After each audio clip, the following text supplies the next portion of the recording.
Assalamualaikum warahmatullahi wabarakatuh. Perkenalkan, nama saya Budiono Joko Nugroho, dosen tetap program studi teknik sipil Universitas 17 Agustus 1945. Saat ini saya sedang mengikuti proses sertifikasi dosen gelombang 1 tahun 2025 yang diselenggarakan oleh Kementerian Dikti Saintek. Video ini dibuat sebagai pernyataan diri dosen dalam unjuk kerja Tridharma Perguruan Tinggi atau PDD UKT PT. Saat ini saya akan memaparkan mata kuliah yang saya ampu, yaitu pelabuhan dengan jumlah SKS 2. Deskripsi mata kuliah ini adalah mampu memahami dan menghitung berbagai aspek di pelabuhan. Di mata kuliah ini, mahasiswa bisa mempelajari berbagai jenis pelabuhan, menghitung pasang surut gelombang. Di mata kuliah ini berisi bagaimana mahasiswa bisa mempelajari berbagai jenis pelabuhan, menghitung pasang surut gelombang, menghitung pemecah gelombang, menghitung kedalaman kolam pelabuhan, menghitung tiang pancang dermaga, menghitung tiang fender, serta menghitung berbagai unsur pelabuhan lainnya. Capaian pembelajaran lulusan adalah CPL 1, mampu menerapkan pengetahuan matematika, sains, teknologi informasi, serta teknik guna memperoleh pemahaman menyeluruh mengenai prinsip-prinsip bidang teknik sipil. CPL 3, mampu mendesain dan melaksanakan eksperimen laboratorium dan atau lapangan serta menganalisis dan menginterpretasikan data untuk memperkuat hasil karya di bidang teknik sipil. CPL 4, mampu mengidentifikasi, merumuskan, menganalisis, dan menyelesaikan permasalahan kompleks di bidang teknik sipil. CPL 8, mampu bekerja dalam tim lintas disiplin, lintas budaya, nasional dan internasional. Adapun capaian pembelajaran mata kuliah ini adalah CPMK 1, mampu memahami berbagai tipe pelabuhan, berikut perlengkapannya. CPMK 2, mampu menghitung tinggi gelombang, pasang surut air laut. CPMK 3, mampu menghitung ukuran kapal dan draftnya. CPK 4, mampu menghitung pemecah gelombang dan menggambarkan hasil perhitungannya. CPMK 5, mampu menghitung kedalaman kolam pelabuhan. CPK 6, mampu menghitung tiang pancang dermaga akibat tumbukan kapal. CPMK 7, mampu menghitung ukuran fender terhadap kapal sandar. CPMK 8, mampu menghitung unsur lain yang ada dalam dermaga seperti deck, boulder, maupun jetty. Referensi yang digunakan dalam mata kuliah pelabuhan ini adalah Bambang Triatmojo dan buku Perencanaan Pelabuhan. Selanjutnya Suyono Karmadidrata, Perencanaan Pelabuhan. Insinyur Widi Agus Pratiko dan Insinyur Haryo dan Dwi Armono dalam buku Perencanaan Fasilitas Pantai dan Laut. Selanjutnya adalah British Standard Code dan Practice Formatting Struktur BS 6349 Part 1 sama dengan Part 7. Selain itu ada Port on Long Beach POLLB Wharf Design Criteria Version 4 dan serta Technical Standard dan Commentary for Port and Harbor Facilities in Japan atau dibilang OCDE. Sistem perkuliahan dilaksanakan secara sinkronus maupun asinkronus dan menggunakan metode pembelajaran aktif yang mengutamakan peran dan karakter mahasiswa dalam proses pembelajaran, yaitu dengan pembelajaran kolaboratif, diskusi kelompok, pembahasan studi kasus proyek, penugasan terstruktur satu semester. Lama pembelajaran kuliah ini ada 16 pekan, di mana 7 pekan pertama berisi pemberian materi, pekan 8 untuk UTS, kemudian 7 pekan terakhir untuk pembelajaran materi, setelahnya yang terakhir yaitu adakan UAS. Sekian yang dapat saya berikan pada mata kuliah pelabuhan program studi teknik sipil Universitas 17 Agustus 1945 Semarang. Berikut merupakan cuplikan pembelajaran yang saya lakukan secara sinkronus di ruang kelas. Selamat menyaksikan. Assalamualaikum warahmatullahi wabarakatuh. Kita bertemu ke materi selanjutnya dalam mata kuliah pelabuhan, di mana kemarin kita sudah belajar banyak tentang apa itu pelabuhan, macam-macam pelabuhan, dan berbagai jenis infrastruktur dan peralatan di pelabuhan. Salah satu yang kita pelajari saat ini ada namanya fender. Kita kemarin belajar tentang bollard, tentang ada sebuah dermaga, jetty. Fender adalah satu fungsi dari sebuah dermaga, di mana itu fungsinya untuk khusus keselamatan dari kapal dan dermaganya. Bagaimana itu bisa untuk keselamatan? Karena fender fungsinya dia itu sebagai bumper, kalau orang bilang di mobil. Bumper itu ketika kita kapal berlabuh ke arah dermaga pasti ada kecepatan, ya. Ketika kecepatannya datang, kan tidak mungkin kapal itu, ingat, kapal itu tidak bisa mengerem seketika, ya. Kalau kita mobil, motor, kita bisa rem, otomatis bisa berhenti. Kalau kapal tidak bisa berhenti seketika. Kadang kalau kita sudah beri percepatan, dia butuh waktu untuk berhenti stop. Jadi dengan bantuan fender, ini memberi keselamatan dengan ada tumbukan karet ya. Memang rata-rata terbuat dari karet. Jadi istilahnya bantalannya pada kapal, pada dermaga, pasti setiap dermaga itu ada fendernya. Ini contoh fender kapal, dimana kita lihat fender itu bisa dari ban, bisa dari pelampung dan sebagainya, dimana fungsinya ketika kapal mau berlabuh atau kapal sudah bersandar, dia mengurangi kerusakan pada dermaganya. Bayangkan kita sudah berlabuh, kan ada ombak, naik turun, ada angin, otomatis dia akan bergerak kan. Kita bergerak, rusak dari kapalnya. Kapal itu tidak semuanya terbuat dari besi plat, kadang ada dari fiberglass. Ketika ada gerakan ini bisa merusak dari sininya. Dan butuh perbaikan kapal juga butuh waktu lama dan agak mahal. Atau kita ada fender kapal. Kedua, ini juga jenis fender lain, berbentuk lingkaran, ada plat besinya, juga ada fender dermaga. Jadi fender dermaga ini yang dipasang di dermaga, bentuknya V. Ini fender paling umum karena dia istilahnya vertikal dari atas ke bawah, dia dari kapal kecil sampai kapal besar bisa dipakai. Untuk ini ada juga fender fix. Fix itu berarti dia dipasang tidak bergerak. Ada tipe V, tipe sel, karan, ada juga tipe silinder. Dan itu ada tipe floating. Di mana floating ini dia fendernya ada ada talinya dan sebagainya, supaya ketika ada naik turun dari elevasi laut, dia selalu bisa berubah dengan kondisi air laut. Ada tipe donut, ada tipe pneumatik. Terbuat dari apa itu fender? Ada dari pertama paling sering dulu kayu. Jadi bangunan-bangunan dermaga lama kadang masih pakai kayu. Kayu ada karet, ada nilon, ada polyethylene. Jadi fungsi dari ini sesuai dengan kebutuhan jenis kapalnya. Prinsip fender harus terbuat dari bahan berkinerja tinggi supaya ketika dalam pelaksanaan itu tidak gampang rusak dan tidak memerlukan perawatan ya. Kedua, dirancang sedemikian rupa hingga dapat melayani semua tuntutan kerja. Dalam artian bukan cuma kapal besar, kapal kecil juga, kapal yang menengah juga ya. Ketiga, semua komitmen kondisi yang lingkungan yang berlaku.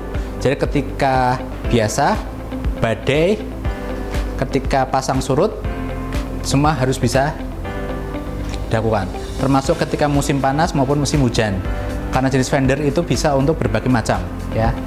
Terus itu harus tahan. Nah, ini salah satu contoh dari umur rencana. Jadi sebuah material itu struktur utama pelabuhan biasanya umurnya harus 50 tahun. Jadi selama 50 tahun pelabuhan itu harus siap operasional, tidak ada kerusakan. Dan untuk tiangnya harus siap selama 25 tahun. Dan fendernya rata-rata 5 tahun. Kenapa cuma 5 tahun? Karena memang pasti akan rusak. Dengan harapannya paling nggak 5 tahun, 6 tahun, 7 tahun kita bisa ganti. Karena ingat, rata-rata terbuat dari karet. Karet ketika ada cuaca, hujan, panas, kering, otomatis dia akan pecah. Yang kita pelajari kemarin dari buku Pak Bambang Triatmojo, dia dosen UGM, rumus dari gaya sandar atau berthing energy. Apa itu berthing energy? Jadi ketika kapal berlabuh ke arah dermaga, ingat rumus fisika, V sama dengan M kali A. Semakin besar massa, maka gayanya semakin besar. Semakin besar V-nya, percepatannya, maka gaya semakin besar. Itu konsep dasar. Sekarang ada rumusnya, jadi beratnya dikali V kuadrat dibagi 2G. Itu perhitungan dasarnya. Dan ada CM, CE, CS, CC. Itu apa? Variable koefisien. Koefisien nanti yang berlaku di tiap dermaga kan beda-beda. Tiap dermaga itu ada dermaga yang kita sudah bahas kemarin, dermaga laut, dermaga pantai, dermaga sungai, di mana desainnya beda-beda ya. Ini yang kita pelajari kemarin pakai Pak Bambang Triatmodjo. Dimana untuk CC ini berpengaruh dari jenis strukturnya. Apakah dia open struktur, berarti cuma dermaganya menunjang ke laut, terus ada pancangnya di depan, pancang belakang, atau ada semi open struktur, jadi masih ada tanahnya, ngekuatan lebih kuat. Yang terakhir ini yang gravity, jadi biasanya ada temboknya ini, biasanya ini bangunan asli atau struktur beton, kadang ini termasuk dermaga buatan. Karena itu yang sering dipakai adalah open struktur, kan dermaga itu yang kita sekarang itu rata-rata kita buatan kita semua. Selain itu apa yang berpengaruh? CE. CE itu apa? Berthing method, cara bersandar. Sandarnya itu ada yang pakai 1/4 poin dari ukuran sepertiga poin dan unberthing. Kalau ini biasanya apabila ada dermaga fixnya. Kalau yang ini biasanya pakai fin, biasanya ada di tengah laut. Dan ini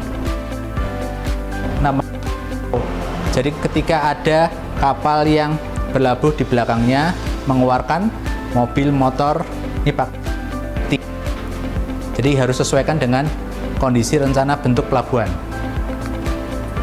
Dimana rumusnya tadi koefisiennya tergantung, rumusnya CM plus sama dengan 1 plus Pi per 2 CB kali D per B. CB itu apa? Dikali LPP. LPP itu apa? Panjang garis air. Jadi ketika kapal itu ada panjang garis air yang mengelilingi, keliling dari garis air kapal. Terus kali B itu apa? Lebar kapal kali apa nih? Gamma O kali D juga draft kapal. Draft kapal berarti dari pinggir muka air sampai ke bawah kapal yang sudah kita pelajari sebelumnya. Kita dapat kalikan dengan gamma O. Jadi perkalian di laut pelabuhan itu harus pakai gamma O, jadi beda jenis air laut, beda dengan di air darat. Selain itu juga ada rumus CE. CE itu 1 kali L per R. L itu apa? Jarak permukaan air dari pusat berat kapal sampai titik sandar kapal, seperti gambar 629. Terus R itu jari-jari putaran sekeliling pusat berat kapal. Tapi paling gampang itu kita pakai rumus ini, LPP sama dengan 0,64 L. Kapal tanker kita pakai 0,852 L. Ini rumus-rumus yang kita pakai menurut dari Pak Bambang Triatmodjo. Tapi di sini kita belajar lebih. Kita bukan cuma belajar dari buku, textbook, tapi kita belajar project. Kebetulan saya juga project. Ini salah satu proyek saya karena saya juga termasuk dosen praktisi, di mana pengolahan di lapangan itu beda dengan textbook. Kita bisa banyak belajar di lapangan. Di sini kita ada pelabuhan Benua Bali, di mana yang hijau ini yang bangunan dermaga yang kita rencanakan, yang kami rencanakan sekitar panjang 160 meter, yang bawah panjang sekitar 350 meter.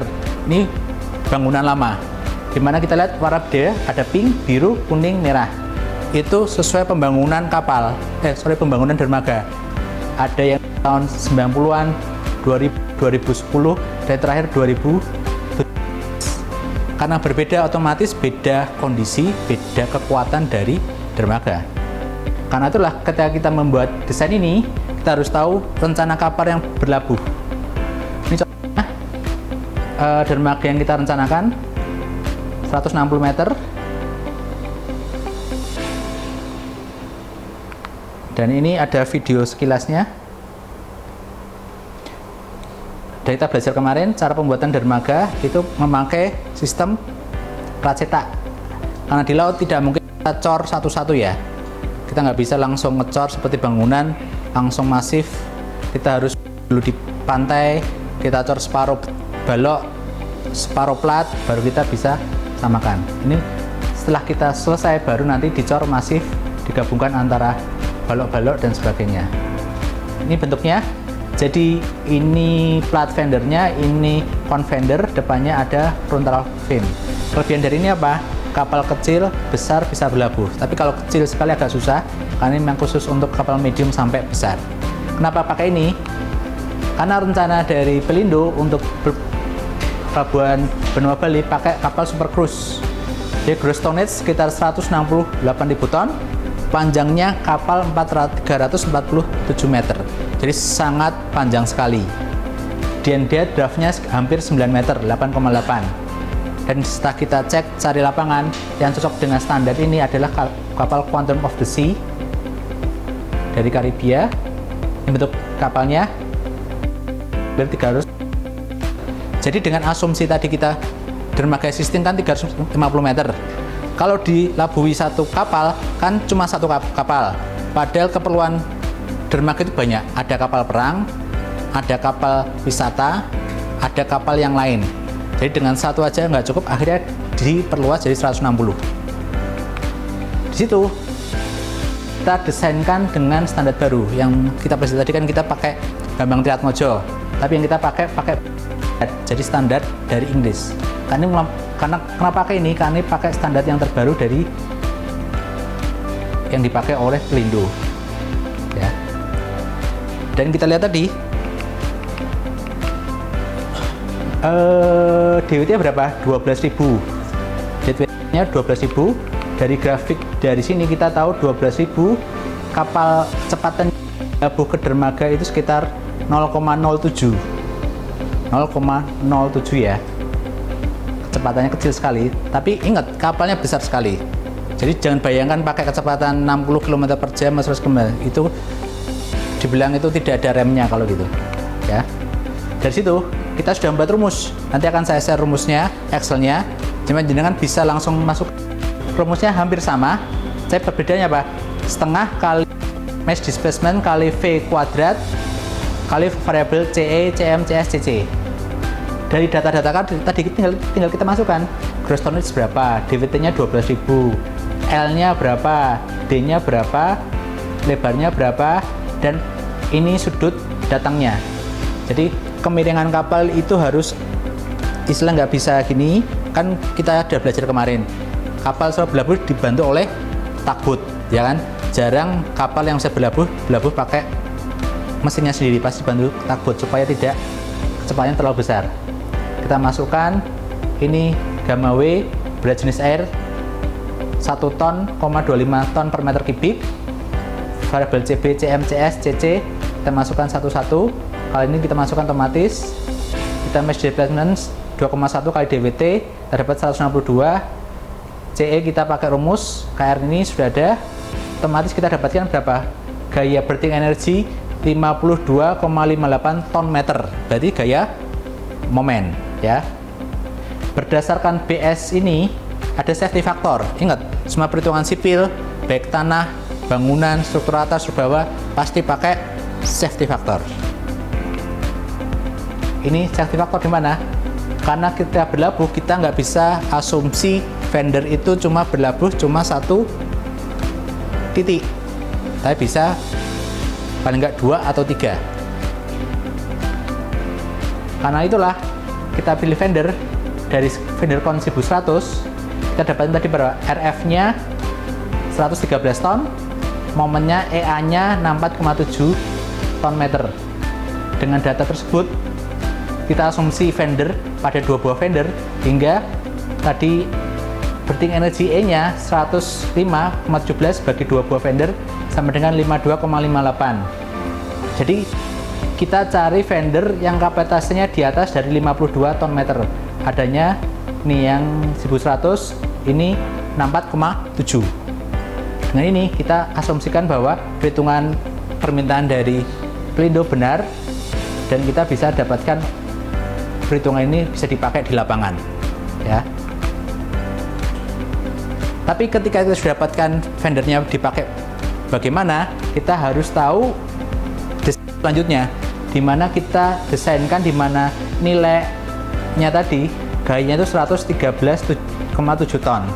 Jadi ada gaya yang menghantam dermaga dengan nilai 113,7 ton ya, dengan jenis apa namanya, jenisnya kapasitas 0,2 yang nilon. Jadi yang FY masih sama 137 ton, kali 0,2 dapatnya 22,74. FZ kita kali 0,2 kali 100 juga sama 22,7 ton. Gaya-gaya ini yang kita pakai untuk apa? Untuk menghitung dalam permodalan. Dengan kapal yang kita desainkan maksimal boleh berlabuh, kita harus memberikan gaya-gaya ke dermaganya. Ini kalau yang kuning posisi fender ya, jadi sesuai jumlah fender kita harus masukkan semua. Gaya Y-nya 113 ton, gaya X-nya 22,74 ton, gaya Z 22,74 ton. Ini jadi bagaimana kita mendesain sebuah dermaga, bukan cuma kita tahu bagaimana dermaga itu, jadi kita tahu kekuatannya dari dermaga dengan kapasitas fender. Setelah ini saya jelaskan, apa ada yang mau bertanya? Sebelumnya izin bertanya Pak mengenai materi fender, pengaruh apa saja yang perlu diperhitungkan dalam perencanaan apabila kapal yang bersandar itu lebih besar Pak? Jadi akan saya jawab, ketika ada kapal yang lebih besar yang berlabuh daripada standar, ada banyak hal yang kita pertimbangkan. Pertama, itu alur pelayaran. Kita sudah jelaskan kemarin pada pertemuan sebelum-sebelumnya bahwa ada alur pelayaran. Semakin besar kapal, otomatis draftnya itu semakin dalam, ya. Dan draft kapal itu semakin besar juga semakin dalam, tapi alur pelayarannya, kedalaman dari pantainya itu tidak berubah. Jadi kalau kita sudah tahu info tadi, ini draftnya dari kapal Quantum of the Sea 8,8 meter, tapi ada lagi kapal super cruise yang lebih dalam lagi, namanya 9,5 meter, padahal kedalaman dari lautnya, pantainya itu cuma 9 meter, kapal itu tidak akan bisa berlabuh karena dia pasti istilahnya kandas bawahnya. Solusinya apa? Semakin banyak kapal besar berlabuh, biasanya dari pengelola kawasan Syah Bandar pasti akan melakukan apa? Pengurukan. Dan itu pasti ada pengurukan secara kontinu. Jadi setiap 5 tahun, 3 tahun kita adakan, sudah belajar kemarin, adanya pengukuran batimetri. Sudah ingat batimetri? Jadi pengukuran kedalaman laut, kedalaman dasar laut. Jadi ketika berjalan waktu akan ada sedimen di laut, sedimen di laut. Ketika yang sebelumnya 9 meter bisa berkurang menjadi cuma 8,5. Dan kita harus cek secara kontinu, biasanya 6 bulan sampai setahun. Kalau kedalamannya sudah berkurang, kita harus keruk lagi supaya kapal-kapal yang besar dan lebih besar lagi bisa berlabuh. Ada pertanyaan yang lain? Monggo, silakan.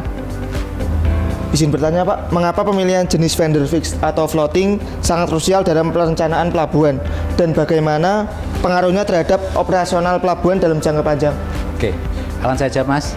Jadi ketika kita kapan milih jenis fender yang floating atau yang fixed, kita harus tahu peruntukan dari dermaga, ya. Itu dermaga untuk kelas menengah, besar atau dermaga kecil. Ketika dermaga kecil biasanya berlabuh itu apa? Kapal nelayan, kapal yang berlaut dengan nilai-nilai kecil.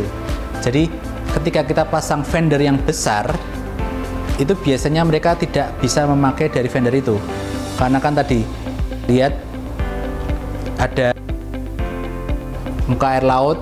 Jadi kalau fendernya itu udah besar, kapal kecil berlabuh kan nggak bisa. Bisanya dengan pakai tipe floating. Floating itu dimana fendernya bisa naik turun sesuai dengan permukaan air laut. Jadi ketika surut, fender juga turun.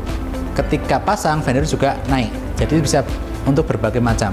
Tapi harus mempertimbangkan dari keperluan dari pelabuhan. Karena kebetulan kita bahas kemarin ada pelabuhan umum. Jadi yang bisa berlabuh semuanya bisa. Dari kapal perang, kapal nelayan, kapal wisata, atau pelabuhan khusus.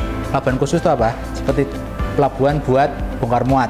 Bongkar muat seperti gandum, bongkar muat batubara itu kan khusus. Jadi memang khusus satu tipe aja. Jadi kalau biasanya yang floating itu pelabuhan umum, yang fix biasanya buat pelabuhan khusus-khusus yang memang perusahaan itu khusus buat dermaga tipe tersebut. Ada yang mau bertanya lagi? Izin bertanya Pak, apakah ada rumus perhitungan fender selain dari rumus Bapak Bambang Triatmojo dan BSI standar? Terima kasih. Akan saya jawab. Selain rumus dari Pak Bambang Triatmojo maupun BSI standar, masih banyak rumus yang lain. Ada satu dari Jepang, ada dari Cina, ada juga dari Eropa. Mereka punya standar sendiri. Tapi memang ini kebijakan dari owner, mereka mau pakai rumus yang mana. Karena kan tiap desain mereka ada aturan, sebuah perusahaan seperti Pelindo kan punya aturan masing-masing. Mereka nggak mungkin setiap dermaga itu berubah cara perhitungannya, cara pemakaian vendor bagaimana dan seterusnya. Jadi sebelumnya kita ada Pak Bambang Triatmojo untuk tahun 2009, tapi setelah itu dilihat bahwa yang paling update terbaru, yang paling banyak dipakai selain rumus-rumus tadi, rumus dari British Standard atau dari Inggris, itu yang paling banyak dipakai. Karena itu sebagai acuan untuk Pelindo memakai rumus itu. Jadi sebetulnya bisa pakai rumus apa aja, baik harus kebijakan sebuah negara atau kebijakan sebuah perusahaan. Karena ini kan dermaga umum yang dikelola oleh Pelindo. Ada juga dermaga khusus yang kita jelaskan tadi, dermaga seperti curah, batu bara, mereka bisa aja pakai perhitungan lain karena menyesuaikan dari kapal mereka yang mereka punya dan kapal apa yang berlabuh ke dermaga yang mereka pakai gitu. Terima kasih. Materi tentang kuliah vendor, perhitungan vendor, di mana kita belajar dari awal sampai akhir bagaimana jenis kapal kecil sampai besar berpengaruh pada vendor. Ada yang mau bertanya atau memberi kesimpulan dalam materi ini? Silahkan. Jadi kesimpulan yang bisa saya tangkap yaitu vendor adalah alat untuk keselamatan yang dimiliki oleh kapal atau yang ada di dermaga itu sendiri. Terima kasih. Jadi kesimpulan yang bisa saya tambahkan yaitu untuk perhitungan vendor dapat dilihat dari seberapa besar atau seberapa maksimal kapal yang akan berlabuh pada suatu dermaga dan juga bagaimana dermaga itu akan beroperasi ke depannya. Terima kasih, Pak. Oke.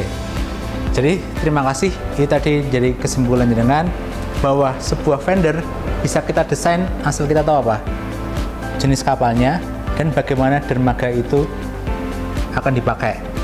Jadi semua bisa kita hitung asal ada data yang kita bisa buat rencanakan. Terima kasih. Selamat siang. Assalamualaikum warahmatullahi wabarakatuh. Demikian deskripsi singkat serta proses pembelajaran pada mata kuliah pelabuhan yang saya ampu. Semoga dapat memberikan gambaran kinerja pengajaran yang saya lakukan pada program studi Teknik Sipil Universitas 17 Agustus 1945 Semarang. Saya mengucapkan terima kasih pada Panitia Sertifikasi Dosen tahun 2025, khususnya pada Kementerian Pendidikan Tinggi, Sains dan Teknologi Republik Indonesia. Tidak lupa kami ucapkan terima kasih pada program studi Teknik Sipil Universitas 17 Agustus 1945, rekan sejawat dosen, serta rekan-rekan mahasiswa. Demikian yang dapat kami sampaikan. Wabillahi taufiq wal hidayah. Wassalamualaikum warahmatullahi wabarakatuh.